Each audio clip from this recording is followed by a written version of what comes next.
그리운 바람에 제일 그대 모습 보이면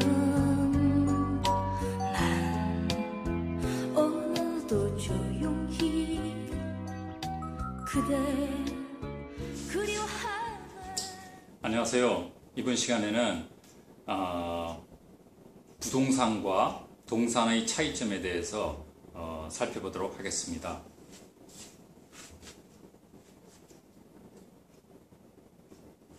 우선 부동산이든 동산이든 다 같이 재산인데요.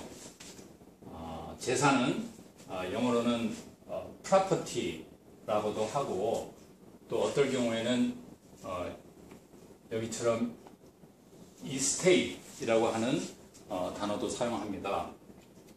두 단어 다 재산이라는 뜻을 가진 단어이고 대동소이하지만, 주로 estate은 좀 더 큰 규모의 재산을 말할 때 더 자주 사용되고 있습니다. 그리고 우리가 재산이라고 말할 때 그것은 어떤 목적물에 대해서 여러 가지 권리들의 묶음을 말하게 됩니다.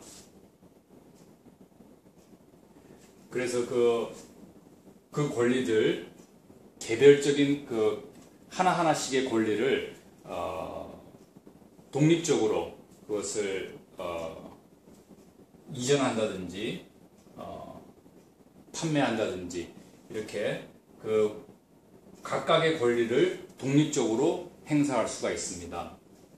그럼 이 재산에 어떠한 독립적인 권리가 있는지 한번 살펴보도록 하겠습니다. 첫 번째로 possession, 이것은 점유입니다.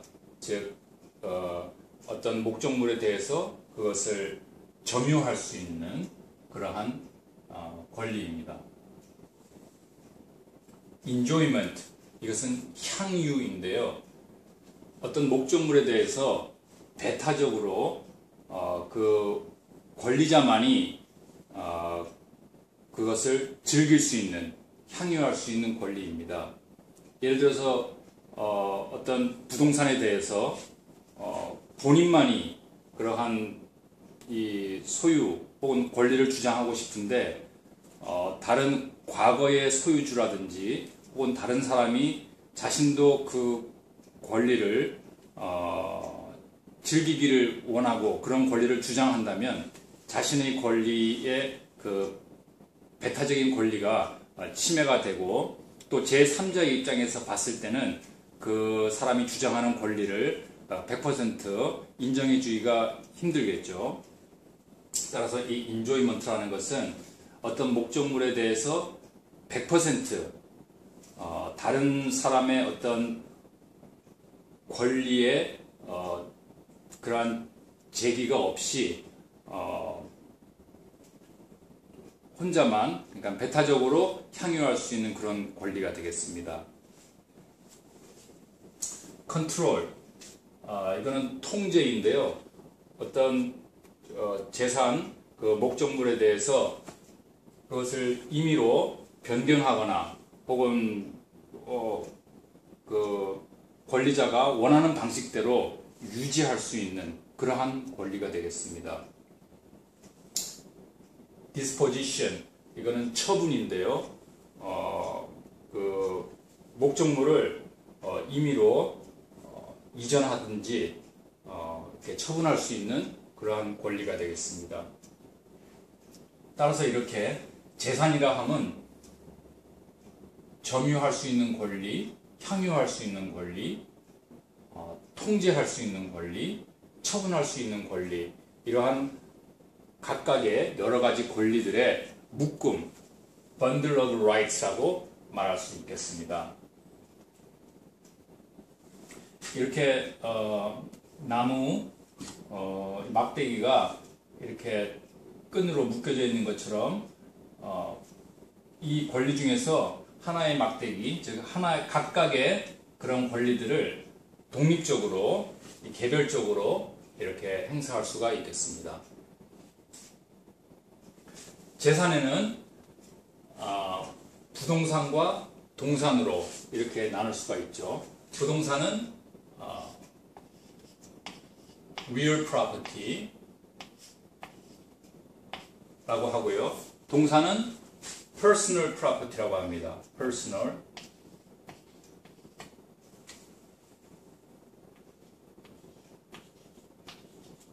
그리고 지금은 잘 사용되지 않지만 chattel이라는 말도 있습니다.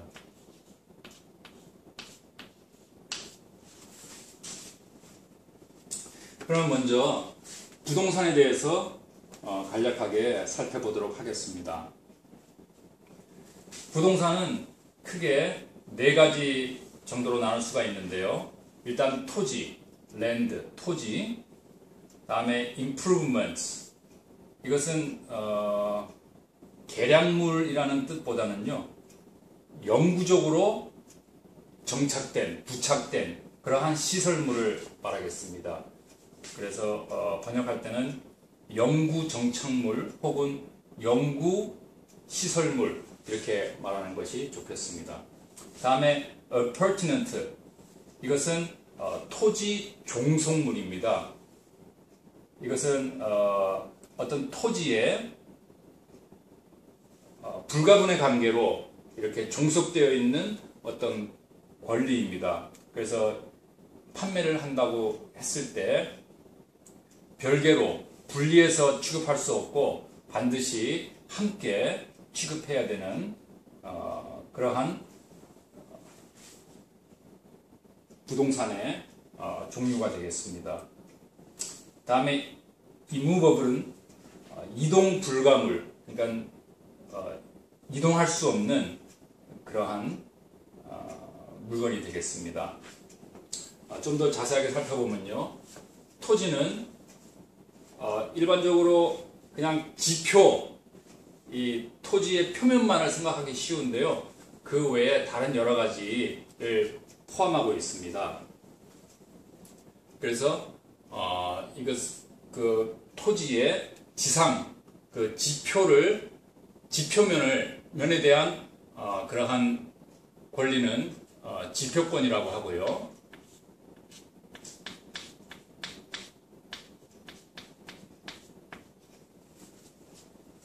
또한 지표뿐만 아니라 그 airspace, 그 영공권도 있습니다.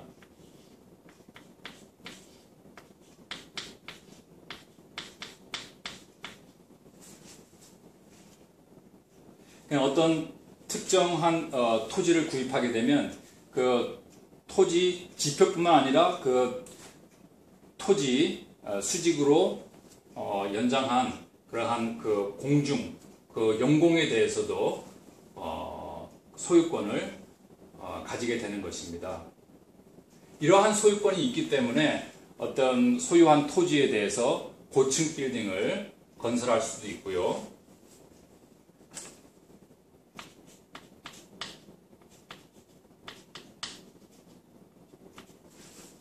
이 콘도 같은 경우에는 지난번에도 잠시 말씀드렸지만 타운하우스와 차이점은 콘도인 경우에는 그 콘도가 건축되어 있는 그 토지에 대해서는 그 소유권이 없습니다. 다만 그 공동으로 사용하는 그 토지 전체에 대한 다만 그 지분을 갖고 있는 것일 뿐입니다. 따라서 실질적으로 콘도 소유자의 경우에는 자신이 개별적으로 소유하고 있는 것은 그 벽으로 둘러싸여진 그 공간, 에어스페이스만을 사실상 소유하고 있는 것입니다. 그러나 이 영공권을 무한정 이렇게 법률적으로 보장해 주는 것은 아니고요. 왜냐하면 그 비행기가 날아다니는 그런 항로가 있기 때문에 그런 이유 때문에 어떤 특정한 그러한 높이까지만 제한해서 소유권을 인정해 주고 있습니다. 다음에 지표와 영공뿐만 아니라 지하로 내려가서 이러한 광물권도 있습니다. 그래서 뭐 석탄이 됐든 철광석이 됐든 금이 됐든 은이 됐든 어떤 고형 광물, 그리고 석유와 같은 그 유류, 또한 천연가스와 같은 그런 가스, 이런 것들도 소유권을 주장할 수 있게 됩니다. 그래서 이것을 광물권이라고 하겠습니다.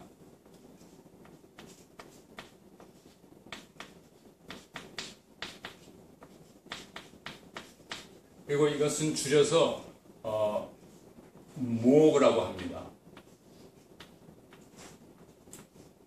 그래서 Mineral, Oil, Gas 이렇게 되겠습니다.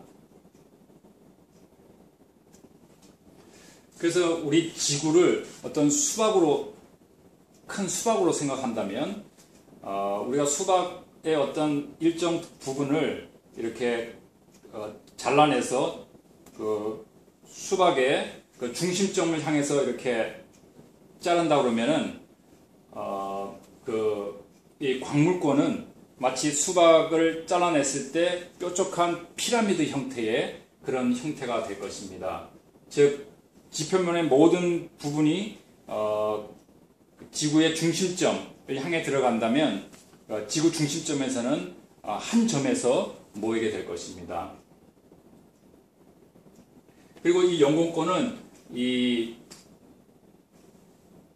그 확대해서 간다 그러면은 지구로부터 사방으로 8방으로 확대해서 나간다 그러면은 그 연장선 끝에 있어서는 아주 무한히 넓은 그러한 우주에 있어서는 그러한 영역이 될 것입니다.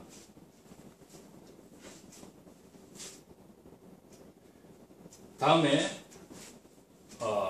수리권이 있습니다.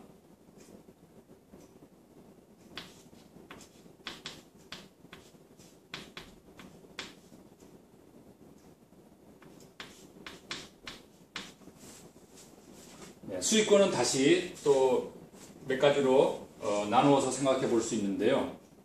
이 자신이 소유한 토지를 지나가거나 인접한 그러한 강, 또 이렇게 수로가 있는 그런 하천으로부터 그 물을 취수할 수 있는 그러한 권리가 되겠습니다. 그러한 권리를 riparian이라고 합니다. riparian right. 그래서 이것을 유수권이라고 합니다. 흐르는 물에 대한 취수 권리라고 해서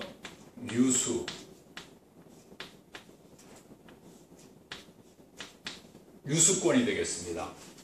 다음에 흐르지 않고 고여있는 물, 예를 들어서 호수라든지 그러한 곳으로부터 취수할 수 있는 권리를 littoral rights라고 합니다. 그래서 이것은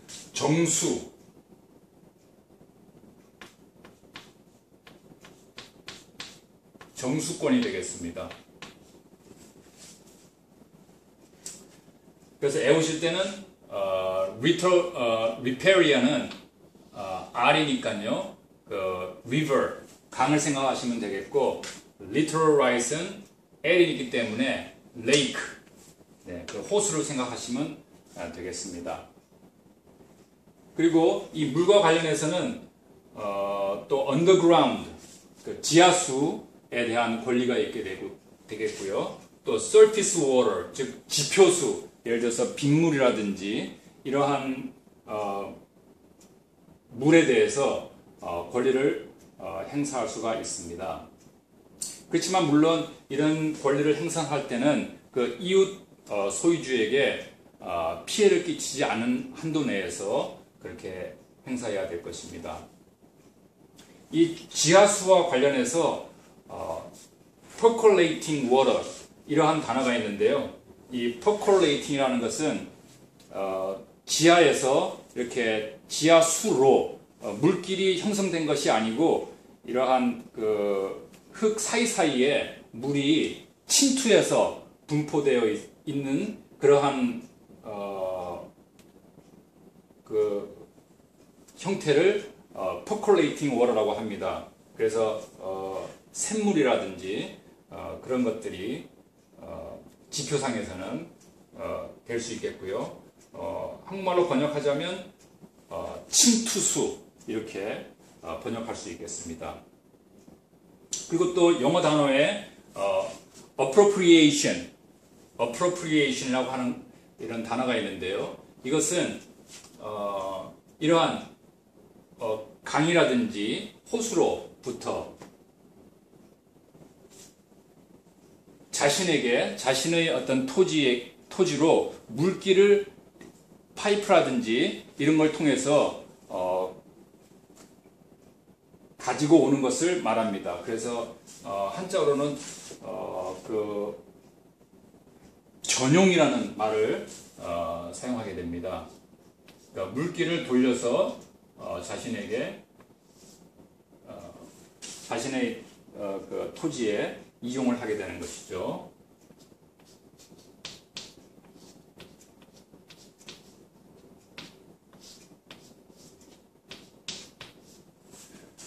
그래서 이러한 전용권, appropriation, 그러한 권리를 가지게 되는 것입니다.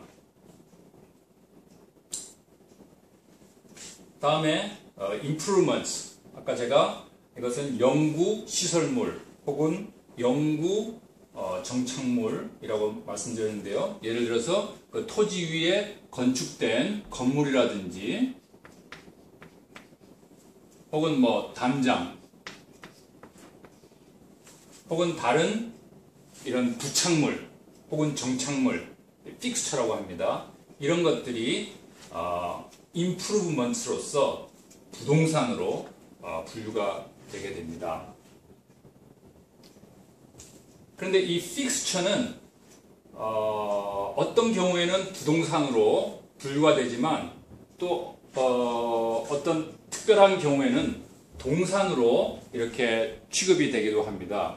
그러면 어떤 경우에 이 픽스처가 이 부착물 혹은 정착물이 부동산으로 인정이 되고 어떤 경우에 동산으로 인정이 되는지 그러한 판단 기준으로서 보통 관례상 이런 방법을 이런 기준을 적용하게 됩니다.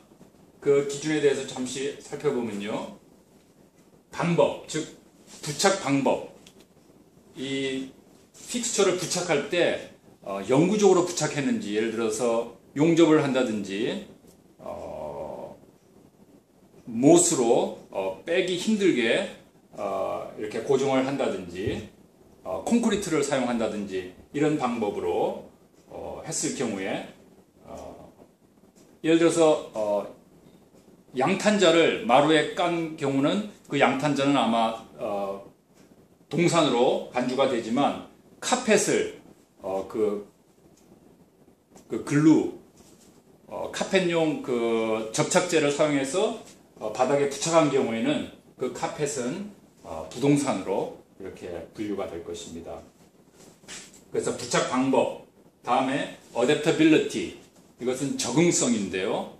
그 부착물이 그 토지와 혹은 그 부동산과 얼마만큼 잘 적응이 되는지, 이 그 픽스처가 제거됨으로 인해서 그 부착됐던 그 부동산의 어떤 가치가 심각하게 저하가 된다든지 하면 안 되겠죠. 그래서 그 부착물이 그 주위와 얼만큼 잘 적응하는지 그 정도에 따라서 판단을 하게 되고요. 다음에 relationship, 관계성. 이 관계성이라는 것은 계약 당사자가 어떤 관계인가를 말하는 것인데요. 계약 당사자가 매도자와 매수자, 즉 셀러와 바이어인 경우에는 법원은 주로 셀러에게 유리한 판단을 해주게 됩니다. 그리고 계약 당사자가 그 건물주와 세입자, 즉 랜드로드와 테넌트인 경우에는 법원에서 이러한 결정을 해 주어야 할 경우에 주로 그 세입자의 편을 들어주게 됩니다. 그래서 계약 당사자가 어떤 관계인지에 따라서 법원의 그 결정에 이러한 그런 영향을 끼치게 되고요. 이렇게 불분명한 상태에서 어떤 특정한 파리에게 특정한 그 당사자에게 어떤 선처를 해주는 것, 유리한 판단을 해주는 것을 우리가 benefit of the doubt이라고 하는 그러한 용어를 사용합니다.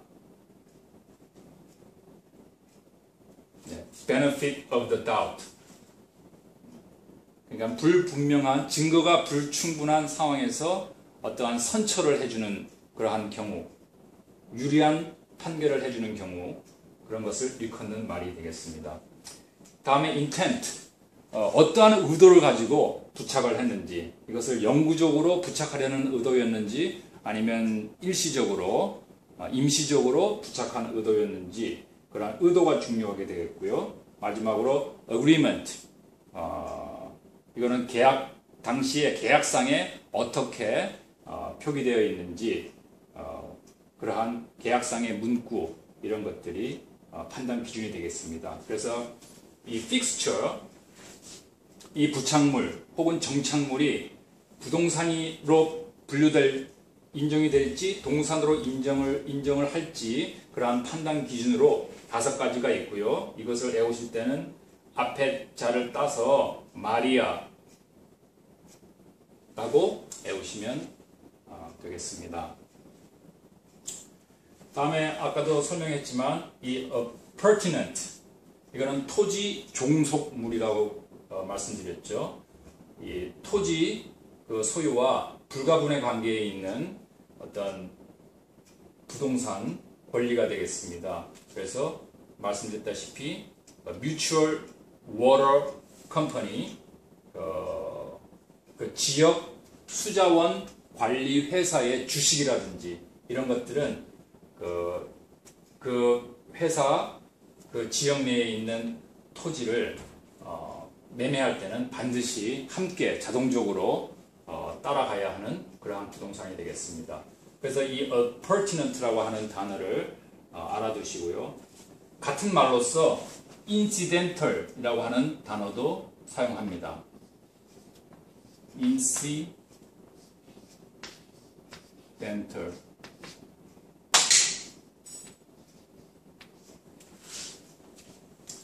종속된 그러한 뜻이 되겠습니다. 다음에 immovable, 이동 불가물, 예를 들어서 곡식이든지 혹은 나무든지 이러한 것들은 다 부동산으로 분류가 되는 그러한 물건이 되겠습니다. 이 immovable과 관련해서 자연적으로 자라거나 그러한 곡식이나 나무 같은 것들은 다 부동산으로 이렇게 분류가 돼서 토지에 속해 있는 것이지만 수확이 끝난 그런 농산물에 대해서는 그것은 동산으로 이렇게 분류가 됩니다. 그리고 아까 이러한 그 매장되어 있는 그러한 광물에 대해서는 그것이 부동산이지만 일단 채취가 되고 나면 동산으로 그렇게 분류가 되겠습니다.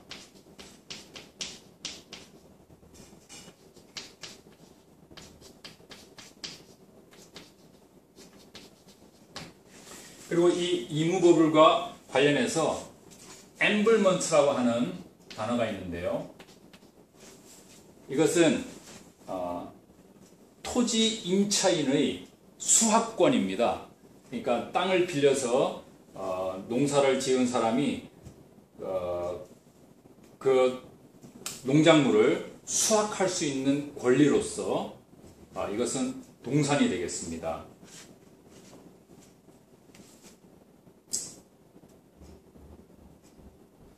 자, 그래서 아까 그 픽스처 설명할 때요, 이 트레이드 픽스처라는 게 있습니다. 트레이드 픽스처라는 것은 사업체용 시설물 혹은 그 부착물이라는 뜻인데요. 그 사업장에서 예를 들어서 뭐 세탁소면 세탁 장비, 식당이면 뭐 여러 가지 대형 냉장고라든지 그러한 사업을 하기 위해서 필요한 그러한 시설물들을 우리가 트레이드 픽스처라고 하는데요. 이것은 동산으로 분류가 됩니다. 그래서 예를 들어서 그 사업장을 다른 데로 이전한다든지 할 때는 그 부착했던 그러한 시설물들을 떼어서 가져갈 수 있는데, 물론 그 부착할 때 혹시 손상된 부분이 있으면 그것을 원상복구해 놔야 되겠습니다. 그래서 동사는요, 옷이나 가구나 차나 자동차 이런 것들이 예가 되겠는데요. 또 특기할 만한 사항은 leasehold estate, 이것은 임대 부동산이죠. 어떤 사람이 어떤 사무실을 임대했을 경우에 그 임대 부동산은 동산으로 그렇게 분류가 됩니다. 그리고 동산일 경우에 그 매매 증서, 그 동산을 매매했다는 그 증서는 bill of sale이라고 해서 그 판매 증서, 즉 영수증이 되겠습니다.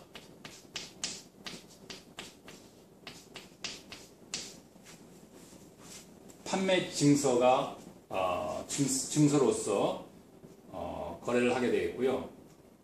또한 어떤 그 은행에서 혹은 다른 대출기관에서 대출을 해줄 때 그 담보로서 동산을 담보로 잡는 경우에는 우리가 security agreement라는 말을 사용합니다. 거기에 비해서 부동산일 경우에는 거래가 일어났을 때 deed, 권리 증서로서 그 거래를 증명하게 되고요. 다음에 부동산을 담보로 대출, 융자하는 경우에는 우리가 주로 나중 챕터에서 배우겠지만 트러스트 디드나 몰기지 이런 것들로서 부동산 담보 대출을 하게 됩니다. 그럼 이것으로써 부동산과 동산에 대한 그러한 설명을 마치도록 하겠습니다. 감사합니다.